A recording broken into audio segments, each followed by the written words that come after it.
लोकतंत्र एक ऐसे पौधे की तरह है जिसे हमें हर रोज सींचने की ज़रूरत है, बहुत ही देखभाल करने की ज़रूरत है, तब जाकर वो पनपता है, फूलता है, फलता है। नमस्कार दोस्तों, मैं सुरभि पांडे आप सभी का स्वागत करती हूँ आपके अपने पसंदीदा शो जनता के मन की बात में।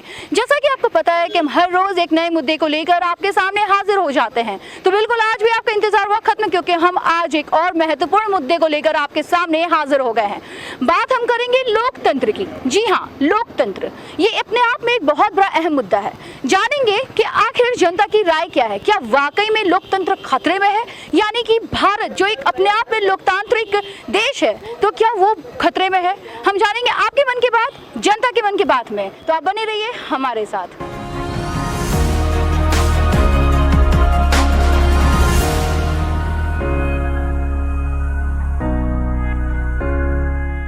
भारत एक लोकतांत्रिक देश है, आपको लगता है कि लोकतंत्र खतरे में है?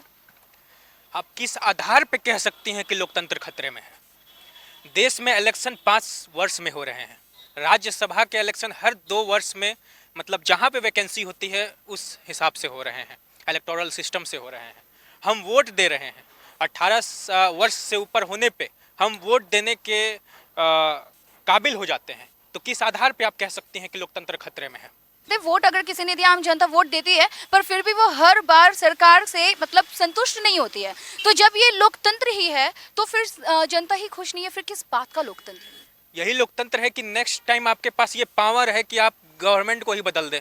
ये है लोकतंत्र। तो आपको लगता है कि आपको बोलने के स्वतंत्र अधिकार है, या फिर अधिकार को छुपाया मतलब दबाया जा रहा है?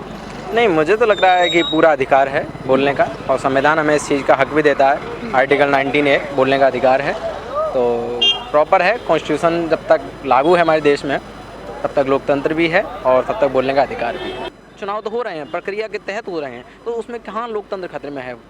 नहीं, मुझे नहीं लगता। और ये प्रायोरिटी भी हमारे जैसे मिडिल क्लास लोग हैं, जॉब वाले लोग हैं, हमारे आज के डेट में ये प्रायोरिटी भी नहीं है लोकतंत्र खतरे में। ज़्यादातर रोटी कपड़ा मकान के लिए पड़ा हुआ है, वी आर जॉब पीपल। और पॉलिटिकल लेवल के लोग जो अगर चाहें भी, बहुत सारे प्रॉब्लमेटिक चीज़ें भी होती है, मीडिया में एक्सप्रेस भी नहीं कर सकते थे, अगर कर भी लेते हैं और मीडिया भी डिवाइडेड है और हमें ट्रूथ भी पता नहीं है कि है क्या सच है क्या झूठ नहीं है, तो एक एक्सप्रेशन भी ठीक नहीं होता। जो हमें फील होता है वो हम देख के परसेप्शन लेते हैं कि टीवी में जो आ गया। दबाई भी नहीं जा रही एक तरह से, बस ये है कि कोई चीज़ बंदा बोल देता है तो लोग उसको सोचने की जगह सीधा सीधा ऐसे रिएक्ट कर जाते हैं और बंदे को गलत ले लेते हैं। कोई बैठ के सोचता नहीं कि बंदा कहना क्या चाह रहा है। अब ऐसे कुछ कंट्रोवर्सी चल जाती है, फिर बंदे को दबाने की कोशिश की जाती है, ये कोई नहीं सोचता कि वो कहना क्या चाह रहा है। ऐसे कर करके फिर बंदा सच बोल ही नहीं पाता, बंदे को सोच सोच के बोलना पड़ता है, क्या बोलूँ कि कोई बुरा ना मान जाए। अब बंदा चाहे सच भी बोल रहा हो, अगर सुनने में बुरा लगता है तो दबा दो उसको। तो ये था हमारा आज का एपिसोड। हमने बातें की कि क्या वाकई में हमारे जो लोकतांत्रिक अधिकार है उसको छीना जा रहा है, क्या हमारे जो बोलने का अधिकार है उसको दबाया जा रहा है। तो कुछ लोगों ने कहा कि नहीं, ऐसा बिल्कुल भी नहीं है, हम स्वतंत्र हैं, हम जो चाहे वो बोल सकते हैं, क्योंकि हम एक आज़ाद भारत में रहते हैं। तो वहीं पर मैंने खुद जो परेशानी यहाँ पे लोगों के साथ जो मुझे महसूस हुई वो ये कि लोग खामोश रहते हैं। लोगों के पास बहुत सारी परेशानियाँ हैं, लोगों को कहना बहुत कुछ है, लेकिन वो कैमरे के सामने आने से, मीडिया के सामने आने से, बोलने से डरते हैं, कतराते हैं।